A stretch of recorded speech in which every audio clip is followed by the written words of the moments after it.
অনেক কম লোকই জানেন পুরীর জগন্নাথ দেবের মন্দিরের তৃতীয় সিঁড়ির রহস্য।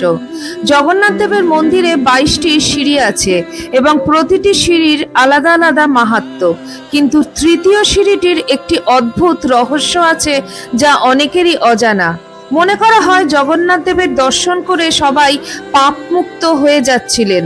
এটা দেখে যমরাজ ভগবান জগন্নাথ দেবের কাছে এলেন এবং বললেন, ভগবান, আপনি পাপ মুক্তির খুবই সহজ এবং সরল উপায় বলেছেন, তার জন্য সবাই আপনাকে দর্শন করে পাপ মুক্ত হয়ে যাচ্ছেন, কেউই যমলোকে আসছে না।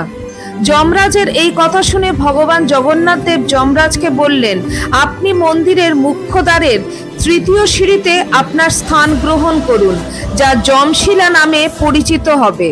যে কেউ আমার দর্শন করার পরে এই শিলাতে পা রাখলে তার সমস্ত পুণ্য নষ্ট হয়ে যাবে এবং তাকে যমলোকে যেতে হবে।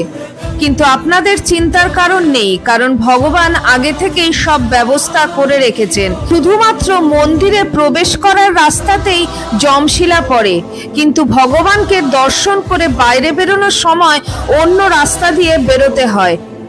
ফেরার সময় যমশিলা রাস্তায় পড়ে না।